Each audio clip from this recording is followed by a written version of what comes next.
नमस्कार दोस्तों, स्वागत है आप सभी का आपके अपने इस यूट्यूब चैनल बाय एमडी धीवर पर। सो दोस्तों, आज का जो हमारा क्लास होने वाला है वो क्लास नंबर 12वां होने वाला है। और आज की क्लास का जो हमारा विषय रहने वाला है वो पर्यावरण रहने वाला है। और आज की क्लास का जो हमारा टॉपिक रहने वाला है वो अपने शरीर का देखभाल टॉपिक में से ना मैं आप लोगों को एमसीक्यू सीरीज़ कराऊंगा। मतलब आप लोगों को ना 20 से 25 क्वेश्चन कराऊंगा इसमें, ठीक है। तो सबसे पहले मैं आप लोगों को बता दूँ, मैंने आप लोगों का ना जो क्लास क्रमांक 11 लिया था ना पर्यावरण में ना, तो उसमें एक टॉपिक था अपने शरीर का देखभाल पेडागोजी सेक्शन में से। और इसका जो थ्योरी था ना उसे आप लोगों को बहुत अच्छे से मैंने क्लास क्रमांक 11 में पढ़ाया हुआ हूँ।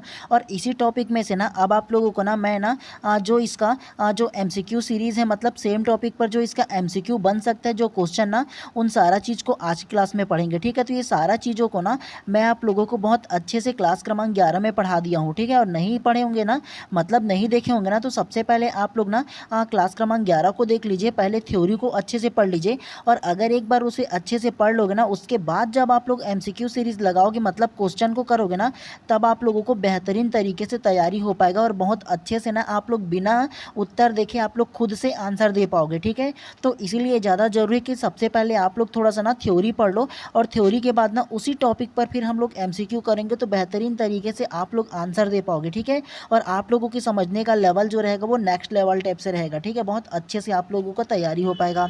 चलिए, तो आज की क्लास में हम लोग क्या करेंगे, आप लोगों को ना मेरे आंसर देने से पहले खुद आंसर आप लोगों को देना है। और नहीं देखेंगे तो पहले थ्योरी क्लास को अटेंड कर लीजिए, उसके बाद इसको करोगे ना तब अच्छे से दे पाओगे, ठीक है। तो चलिए, ज़्यादा देर ना करते हुए प्रश्न क्रमांक फर्स्ट को सबसे पहले ध्यान से पढ़िए। फ्लोरोसिस रोग का कारण क्या है? ऑप्शन ए फ्लोराइड की कमी, ऑप्शन बी फ्लोराइड की अनुपस्थिति, ऑप्शन सी फ्लोराइड की अधिकता, या ऑप्शन डी उपरोक्त सभी। तो क्या इसका आंसर होगा, बताइए सबसे पहले आप। तो प्रश्न क्रमांक 1 का जो करेक्ट आंसर है ना वो आप लोगों का ऑप्शन नंबर से फ्लोराइड की अधिकता के कारण करेक्ट हो जाएगा। कैसे? फ्लोरोसिस रोग का कारण क्या है? तो ये जो फ्लोरोसिस रोग जो है ना वो दांत संबंधी बीमारी है, ये बात आप लोगों को याद रखना है। और एग्जैक्ट जो बताऊँ ना, तो ये जो फ्लोरोसिस जो बीमारी है ना वो दांत को देखे होंगे आप लोग, अधिकतर लोगों के दांत के जो नुकीले जो हिस्सा होता है ना छोटा वाला, वो सफ़ेद सफ़ेद अलग सा दिखने लगता है, ठीक है। जिसके कारण ना, मतलब ये जो फ्लोरोसिस जो है ना इसके अधिकता के कारण ये जो रोग है ना वो होता है, और दांत संबंधी बीमारी है, आप लोगों को ये याद रखना है, ठीक है। तो इस प्रकार से प्रश्न क्रमांक 1 का जो करेक्ट आंसर है ना ऑप्शन नंबर सी फ्लोराइड की अधिकता के कारण होता है। ये बात आप लोगों को याद रखना है, कमी के कारण नहीं, अधिकता के कारण होता है, ठीक है। याद रखना है आप लोगों को, इसे इंपॉर्टेंट है ऐसे प्रश्न जो होते हैं वो। चलिए, नेक्स्ट प्रश्न को इसी प्रकार से पढ़ते हुए चलते हैं। चलिए, प्रश्न क्रमांक 2 को ध्यान से पढ़िए। निम्न में से कौन सा रोग पोषक तत्व की कमी से होता है? Option A polio, option B malaria, option C dengue, या ऑप्शन डी एनीमिया। तो क्या इसका आंसर होगा, बताइए सबसे पहले आप। तो प्रश्न क्रमांक 2 का जो करेक्ट आंसर होगा ना वो आप लोगों का option number D anaemia correct हो जाएगा। कैसे? निम्न में से कौन सा रोग पोषक तत्वों की कमी से होता है? तो पोषक तत्वों की कमी से जो रोग होता है ना वो एनीमिया नामक रोग जो है वो होता है, ये बात आप लोगों को याद रखना है। और मैंने आप लोगों को क्लास नंबर 11 में भी बहुत अच्छे से इसको बताया हुआ है। तो एनीमिया रोग के कारण ना खून में कमियाँ होने लगता है। उसके अलावा ना जो हमारी शरीर की कोशिकाएँ हैं वो तेज़ी से नष्ट होने लगती है, या लाल रक्त जो कोशिकाएँ हैं ना वो नष्ट होने वाली लगती है ना, तो ये एनीमिया रोग के लक्षण होते हैं, प्रमुख जो होता है वो, ठीक है। तो पोषक तत्वों की कमी से ना एनीमिया रोग होता है, ये बात आप लोगों को याद रखना है। तो इस प्रकार से प्रश्न क्रमांक 2 का जो करेक्ट आंसर होगा ना ऑप्शन नंबर डी जो है करेक्ट हो जाएगा। चलिए, नेक्स्ट प्रश्न को इसी प्रकार से पढ़ते हुए चलते हैं। चलिए, प्रश्न क्रमांक 3 को ध्यान से पढ़िए। विटामिन ए की कमी से होने वाला रोग है? Option A rickets, option B रतौंधी, ऑप्शन सी स्कर्वी, या ऑप्शन डी क्वासियोकर। तो क्या इसका आंसर होगा, बताइए सबसे पहले आप। तो प्रश्न क्रमांक 5 का जो करेक्ट आंसर है ना वो आप लोगों का ऑप्शन नंबर बी रतौंधी करेक्ट हो जाएगा। कैसे?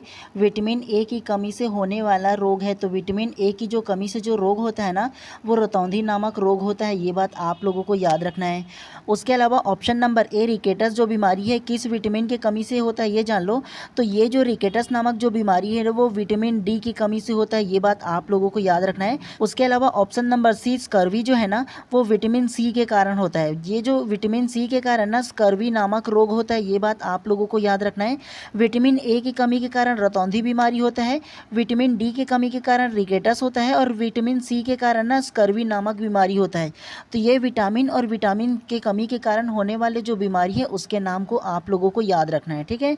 तो इस प्रकार से प्रश्न क्रमांक 3 का जो करेक्ट आंसर होगा ना ऑप्शन नंबर बी जो है करेक्ट हो जाएगा। चलिए नेक्स्ट प्रश्न को इसी प्रकार से पढ़ते हुए चलते हैं। चलिए प्रश्न क्रमांक 4 को ध्यान से पढ़िए। प्रोटीन का सर्वोत्तम स्रोत है ऑप्शन ए दूध, ऑप्शन बी मांस, ऑप्शन सी सोयाबीन या ऑप्शन डी अंडा। तो क्या इसका आंसर होगा बताइए सबसे पहले आप। तो प्रश्न क्रमांक 4 का जो करेक्ट आंसर है ना वो आप लोगों का option number C soybean correct हो जाएगा। कैसे?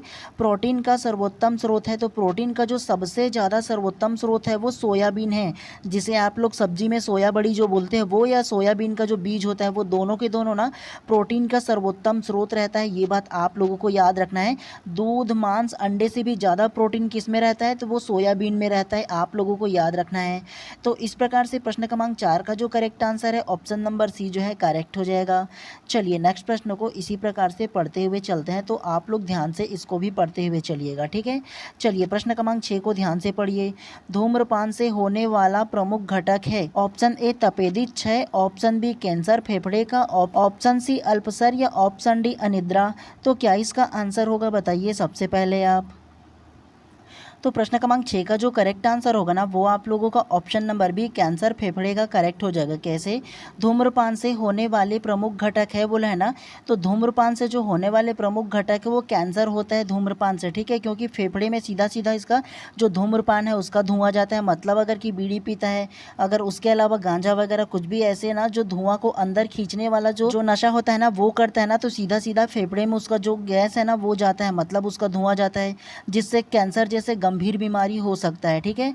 तो इस प्रकार से प्रश्न क्रमांक 6 का जो करेक्ट आंसर है ऑप्शन नंबर बी जो है करेक्ट हो जाएगा। चलिए नेक्स्ट प्रश्न को इसी प्रकार से पढ़ते हुए चलते हैं। चलिए प्रश्न क्रमांक 5 को ध्यान से पढ़िए। विश्रामावस्था में स्वस्थ व्यक्ति की हृदय की प्रति मिनट धड़कन होती है option A 72, option B 70, option C 75 या ऑप्शन डी 80। तो ये तो ईजी है आप लोगों के लिए, तो क्या इसका आंसर होगा बताइए सबसे पहले आप। तो प्रश्न क्रमांक 5 का जो करेक्ट आंसर होगा ना वो आप लोगों का ऑप्शन नंबर है 72 बार करेक्ट हो जाएगा। कैसे? विश्रामावस्था में स्वस्थ व्यक्ति की हृदय की प्रति मिनट धड़कन होती है, तो एक स्वस्थ व्यक्ति का जो हार्ट है ना वो 1 मिनट में 72 बार धड़कता है, आप लोगों को पता होगा इसके बारे में। तो प्रश्न क्रमांक 5 का जो करेक्ट आंसर है ऑप्शन नंबर ए जो है करेक्ट हो जाएगा। 72 बार ना एक स्वस्थ मनुष्य का जो हृदय है ना वो धड़कता है 1 मिनट में, ठीक है। चलिए नेक्स्ट प्रश्न को इसी प्रकार से पढ़ते हुए चलते हैं। चलिए प्रश्न क्रमांक 7 को ध्यान से पढ़िए। हमारे शरीर के किस अंग के द्वारा अमोनिया को यूरिया में बदला जाता है ऑप्शन ए यकृत, ऑप्शन बी वृक्का, ऑप्शन सी फेफड़े या ऑप्शन डी हृदय। तो क्या इसका आंसर होगा बताइए सबसे पहले आप। तो प्रश्न क्रमांक 7 का जो करेक्ट आंसर है ना वो आप लोगों का ऑप्शन नंबर है यकृत करेक्ट हो जाएगा। कैसे? हमारे शरीर के किस अंग के द्वारा अमोनिया को यूरिया में बदला जाता है, तो हमारे शरीर के जो यकृत जो अंग है ना उसके द्वारा ना अमोनिया को यूरिया में बदला जाता है, ठीक है। तो ये बात आप लोगों को याद रखना है। तो इस प्रकार से प्रश्न क्रमांक 6 का जो करेक्ट आंसर है ना ऑप्शन नंबर ए जो है करेक्ट हो जाएगा, यकृत जो है वो हो जाएगा, ठीक है। चलिए प्रश्न क्रमांक 8 को ध्यान से पढ़िए। क्वाशीयोरकर नामक रोग खालिस्तान की कमी से होता है option A carbohydrate, option B protein, option C vitamin या ऑप्शन डी आयोडीन। तो क्या इसका आंसर होगा बताइए सबसे पहले आप। तो प्रश्न क्रमांक 8 का जो करेक्ट आंसर है ना वो आप लोगों का option number B protein correct हो जाएगा। कैसे?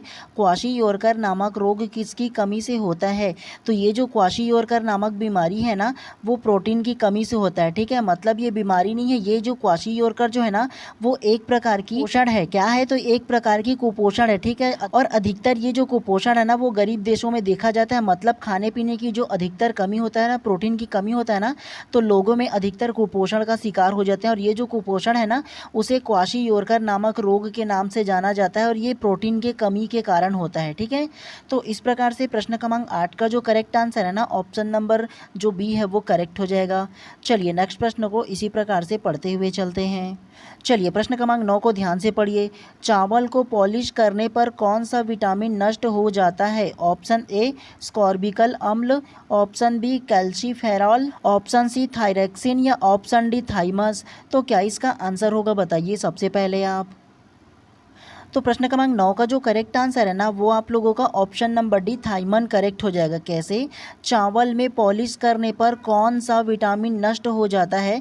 तो चावल में अगर पॉलिश किया जाता है ना तो उसमें थाइमन नामक जो विटामिन होता है ना वो नष्ट हो जाता है। ये बात आप लोगों को याद रखना है। जो नेचुरल चावल होता है ना और उस चावल में अगर किसी प्रकार का पॉलिश किया जाएगा, ठीक है, तो उसमें जो विटामिन रहता है ना थाइमन नामक ना वो नष्ट हो जाता है। ये बात आप लोगों को याद रखना है। तो इस प्रकार से प्रश्न क्रमांक 9 का जो करेक्ट आंसर है ऑप्शन नंबर डी जो है करेक्ट हो जाएगा।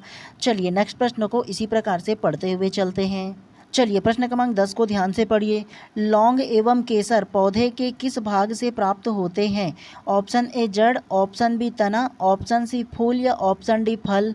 तो क्या इसका आंसर होगा बताइए सबसे पहले आप। तो प्रश्न क्रमांक 10 का जो करेक्ट आंसर है ना वो आप लोगों का ऑप्शन नंबर सी फूल करेक्ट हो जाएगा। कैसे? लौंग एवं केसर पौधे के किस भाग से प्राप्त होता है?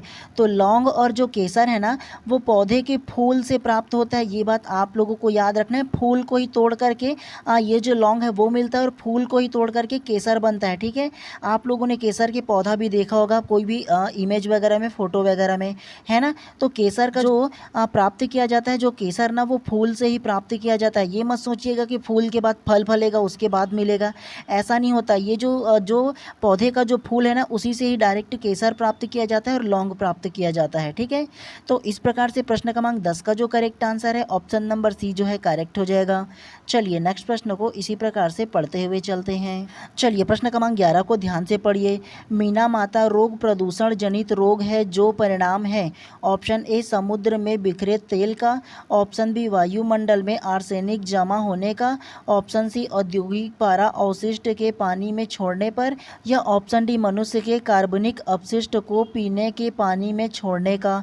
तो क्या इसका आंसर होगा बताइए। एटलीस्ट गेस तो कीजिए। मैंने आप लोगों को प्रीवियस कक्षा में आप लोगों को बताया था इसके बारे में। तो प्रश्न क्रमांक 11 का जो करेक्ट आंसर होगा ना वो आप लोगों का ऑप्शन नंबर सी करेक्ट हो जाएगा। औद्योगिक पारा अवशिष्ट को पानी में छोड़ने के कारण ना ये जो मीना माता जो रोग है वो होता है। ठीक है, मतलब आप लोगों को बताओ ना, ये जो मीना माता जो रोग है ना वो औद्योगिक के जो अपशिष्ट जो होते हैं, जो पारा होते हैं, ठीक है, जो खतरनाक केमिकल जो होते हैं ना वो पानी में छोड़े जाने के कारण इस प्रकार का जो रोग है वो होता है। ठीक है, तो इस प्रकार से प्रश्न क्रमांक 11 का जो करेक्ट आंसर है ऑप्शन नंबर सी जो है करेक्ट हो जाएगा। चलिए नेक्स्ट प्रश्न को इसी प्रकार से पढ़ते हुए चलते हैं। अब आप लोगों के सामने ना एक कूट वाले प्रश्न आ गया। ठीक है, तो क्या कीजिएगा, सबसे पहले आप लोग ध्यान से पढ़िए, उसके बाद आप लोग इसका आंसर दीजिए। ठीक है, चलिए सबसे पहले प्रश्न क्रमांक 12 को ध्यान से पढ़िए। निम्नलिखित को सुमेलित कीजिए। मतलब ये जो पहला में रोग दिया है उसके अलावा घरेलू उपचार दिया है। ठीक है, दोनों को सबसे पहले ध्यान से पढ़ो। को पढ़िए कटे और घाव, बी सामान्य ज्वार, सी आँख की सूजन, डी दांत का दर्द। उसके अलावा पहला ताजे धनिया के बीज से, दूसरा धनिया के चूर्ण से, तीसरा मेथी के बीज की चाय, या चौथा हींग के चूर्ण। उसके अलावा option A, option B, option C या ऑप्शन डी। तो क्या इसका आंसर होगा बताइए सबसे पहले आप। तो प्रश्न क्रमांक 12 का जो करेक्ट आंसर होगा ना वो आप लोगों का ऑप्शन नंबर डी करेक्ट हो जाएगा। कैसे? तो सबसे पहला इसमें रोग दिया है और घरेलू उपचार दिया है। ध्यान से पढ़ो। सबसे पहला ए दिया है कटे और घाव, मतलब आप लोगों को किसी प्रकार के छोटा मोटा कट लग जाता है ना, मतलब छोटा मोटा कट जाता है ना और घाव हो जाता है, तो उसके लिए घरेलू उपचार क्या होगा? घरेलू उपचार पहला वाला ये जो दूसरा दिया है वो ना हो जाएगा, जी हाँ, हल्दी के चूर्ण से। मतलब थोड़ा बहुत ऐसे कटे वटे रहते तो हम लोग तुरंत ही उसमें हल्दी लगा लेते हैं ना, और हल्दी जो है वो एंटीबायोटिक का काम करता है, आप लोगों को पता होगा। ये तो पहला आराम से ले लेते। अगर एक को भी इसको पता होता ना तो आराम से ये ऑप्शन नंबर डी को मार देते, क्योंकि कटे घाव में क्या लगाते हैं? हल्दी के चूर्ण लगाते हैं। तो एक को पता होता तो आराम से आप लोग ऑप्शन नंबर डी को मार देते आप लोग। ठीक है, उसके अलावा बी को देखो सामान्य ज्वार। तो सामान्य ज्वार के लिए क्या क्या आता है? तो मेथी के बीज का जो चाय है ना, मतलब चाय बनाना ना, तो मेथी के बीज की चाय बनाओगे ना तो सामान्य ज्वार ठीक हो जाता है इससे। तीसरा देखो सी को आँख का सूजन।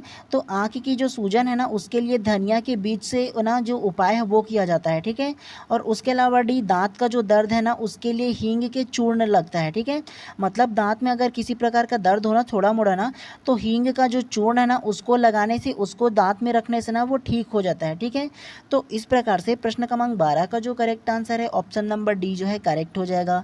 अगर एक को भी पता होता तो आराम से आप लोग आंसर दे पाते। ठीक है, चलिए अब नेक्स्ट प्रश्न को पढ़ते हुए चलते हैं। चलिए प्रश्न क्रमांक 13 को ध्यान से पढ़िए। विटामिन ऐसा पदार्थ है? ऑप्शन ए जो न्यूनतम रोगों से बचाने के लिए अल्प मात्रा में आवश्यक है। ऑप्शन बी जो हमें स्वस्थ रखने के लिए आवश्यक औषधि है। ऑप्शन सी जो उपापचयी दर को बढ़ाते हैं जिसके कारण भार में कमी आती है। या ऑप्शन डी जो कि पेशियां बनाकर हमें ताकतवर बनाए रखते हैं। तो क्या इसका आंसर होगा बताइए सबसे पहले आप। तो प्रश्न क्रमांक 13 का जो करेक्ट आंसर है ना वो आप लोगों का ऑप्शन नंबर ए करेक्ट हो जाएगा। जो न्यूनतम रोगों से बचाने के लिए अल्प मात्रा में आवश्यक है, करेक्ट हो जाएगा। कैसे? विटामिन ऐसा पदार्थ है, तो विटामिन जो है ना वो न्यूनतम रोगों से बचाने के लिए अल्प मात्रा में आवश्यक है हम लोगों के लिए, ठीक है। विटामिन जो है ना अलग अलग चीज़ों, पौष्टिक चीज़ खाने से हम लोगों को विटामिन मिलता है ना, और विटामिन मिलता है ना तो उससे हमें लोगों से लड़ने की क्षमता मिलता है, मतलब प्रतिरोधक जो हमारी क्षमता है वो बढ़ता है, ठीक है। तो इस प्रकार से प्रश्न क्रमांक 13 का जो करेक्ट आंसर है ना ऑप्शन नंबर ए जो है करेक्ट हो जाएगा। चलिए नेक्स्ट प्रश्न को इसी प्रकार से पढ़ते हुए चलते हैं। चलिए प्रश्न क्रमांक 14 को ध्यान से पढ़िए। एक पोस्टर में निम्न निर्देश लिखे हैं, मतलब एक पोस्टर है ना उसमें कुछ निर्देश लिखे हैं ना, आप लोगों को उसे पढ़ना है। 1 से लेकर के 4 तक की, मतलब ए से लेकर के डी तक की ना कुछ निर्देश लिखे है उसे पढ़ना है। उसके बाद आप लोगों को ना ये जो 4 ऑप्शन दिया है ना उसका आप लोगों को आंसर देना है, ठीक है। सबसे पहला ना निर्देश ए को पढ़ो, अपने आसपास पानी को जमा ना होने दे। बी पानी के बर्तनों, कूलरों और टंकियों को साफ रखें। सी यदि किसी स्थान पर पानी इकट्ठा हो जाता है तो तेल का छिड़काव करें। स्वयं को बचाने हेतु घरों में जाली का प्रयोग करें। निम्न में से किस रोग के फैलाव से संबंधित जागरूकता को पोस्टर के माध्यम से बताया जा रहा है? ऑप्शन ए डेंगू व eye flu, option B typhoid हैजा, ऑप्शन सी डेंगू एवं जापानी मस्तिष्क ज्वर, या ऑप्शन डी चेचक एवं मलेरिया। तो क्या इसका आंसर होगा बताइए सबसे पहले आप। तो प्रश्न क्रमांक 14 का जो करेक्ट आंसर होगा ना वो आप लोगों का ऑप्शन नंबर सी डेंगू एवं जापानी मस्तिष्क ज्वर जो है करेक्ट हो जाएगा। कैसे? एक पोस्टर में निम्न निर्देश लिखे हैं, तो ये 4 प्रकार के निर्देश लिखे। कौन कौन से? सबसे पहला ए को पढ़ो, अपने आसपास पानी को जमा ना होने दे, तो ये तो डेंगू की निशानी है। बी को पढ़ो, पानी के बर्तन, कूलर और टंकियों को साफ रखे, तो ये भी डेंगू की निशानी है। मतलब अगर कूलर में पानी रहेगा या आसपास पानी इकट्ठा होगा तो उसमें मच्छर जो है वो पनपेगा, जी हाँ, और मच्छर से क्या होता है? डेंगू ही ना होता है। उसके अलावा सी को पढ़ो, यदि किसी स्थान पर पानी इकट्ठा हो तो तेल का छिड़काव करें। उसके अलावा डी को पढ़ो, स्वयं के बचाव हेतु घरों में जाली का प्रयोग करें।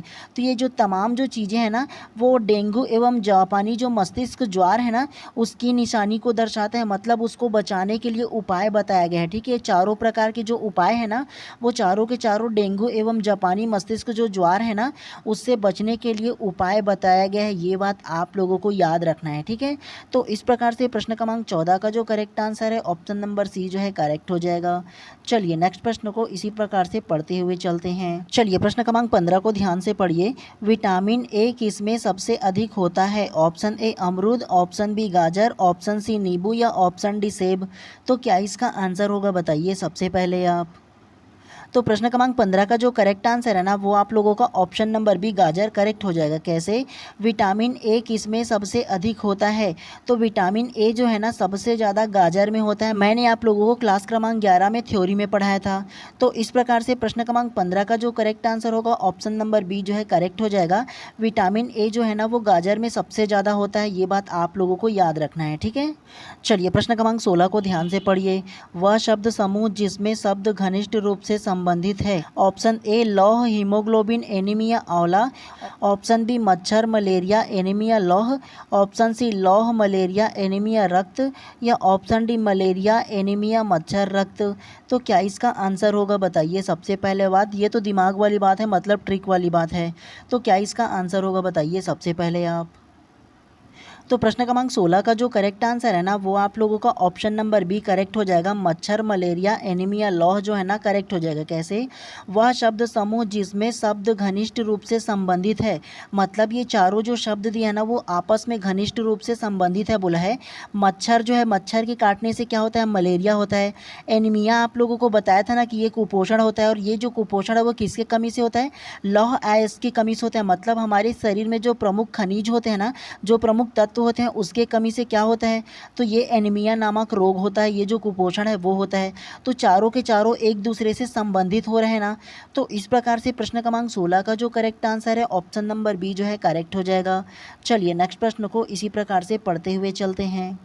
चलिए प्रश्न क्रमांक 17 को ध्यान से पढ़िए। वृक्क का संबंधित है ऑप्शन ए पाचन तंत्र, ऑप्शन बी परिसंचारण तंत्र, ऑप्शन सी उत्सर्जी तंत्र या ऑप्शन डी प्रजनन तंत्र। तो क्या इसका आंसर होगा बताइए सबसे पहले आप। तो प्रश्न क्रमांक 17 का जो करेक्ट आंसर है ना वो आप लोगों का ऑप्शन नंबर सी उत्सर्जी तंत्र करेक्ट हो जाएगा। कैसे? वृक्का संबंधित है तो जो वृक्का है ना वो हमारे शरीर के उत्सर्जी तंत्र से संबंधित है, ये बात आप लोगों को याद रखना है।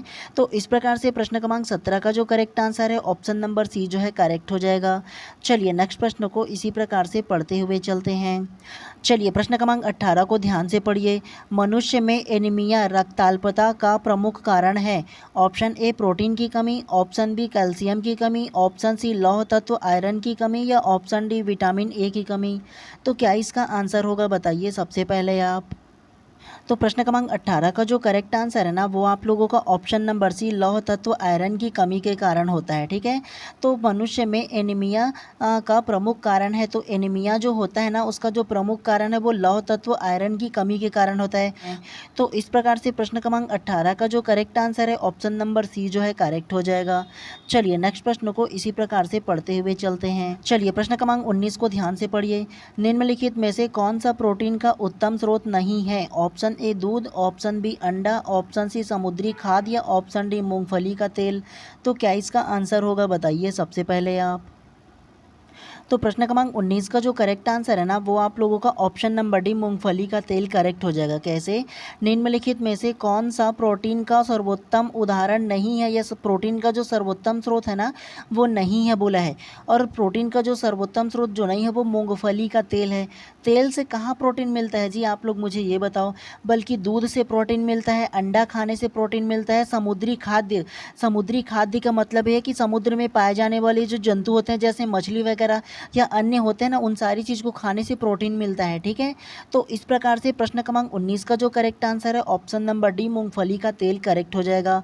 चलिए आज की क्लास के ना अंतिम प्रश्न को ध्यान से पढ़िए। चलिए प्रश्न क्रमांक 20 को ध्यान से पढ़िए। हमारे शरीर के मुख्य संवेदांग है। ऑप्शन ए आँख, हाथ, त्वचा, दांत, हृदय, ऑप्शन बी त्वचा, कान, आँख, नाक, जीभ, ऑप्शन सी जीभ, आँख, हाथ, पैर, हृदय या ऑप्शन डी कान, नाक, मस्तिष्क, हृदय।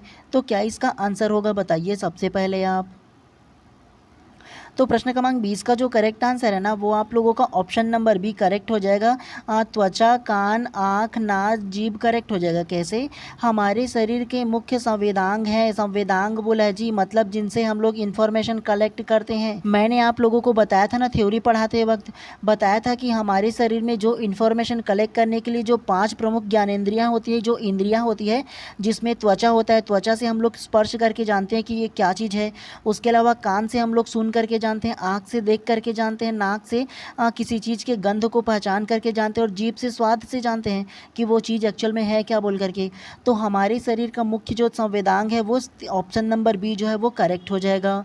तो चलिए अभी आप लोगों को लेना है केवल 20 ही प्रश्न करा रहा हूँ और उसके बाद ना आगे का प्रश्न भी इसमें है। लगभग ना 15 से 20 प्रश्न आप लोगों के लिए और है जो इंपॉर्टेंट प्रश्न है। ठीक है, तो अभी केवल आप लोगों को इतना ही करवा रहा हूँ। क्लास नंबर जब 13 लेकर आऊँगा ना तो उसमें आप लोगों का और क्लास कराऊँगा। ठीक है, तब तक के लिए आप लोग ना अगर चैनल पर नए होंगे तो चैनल को अभी पहले सब्सक्राइब कर देना ताकि नेक्स्ट क्लास जैसे ही मैं लाऊँ ना तो आप लोगों को प्रॉपर टाइम पर मिले। ठीक है, और एक चीज़ आप लोगों को और बता दूँ, अगर आप लोगों के मन में किसी प्रकार का अगर सवाल आ रहा हो ना तो और उस सवाल का जवाब जानने के लिए आप लोग चाहते हो कि मैं अपना नंबर शेयर करूं ताकि आप लोग डायरेक्ट मेरे से ना बात करके ना उस सवाल का जवाब जान लो या किसी भी प्रकार का सजेशन चाहिए वो ले लो, चाहे वो बुक लिस्ट को लेकर के हो, चाहे वो सीजी टेट एक ही बार में कैसे क्वालिफाई इसको कर लेकर के हो ना।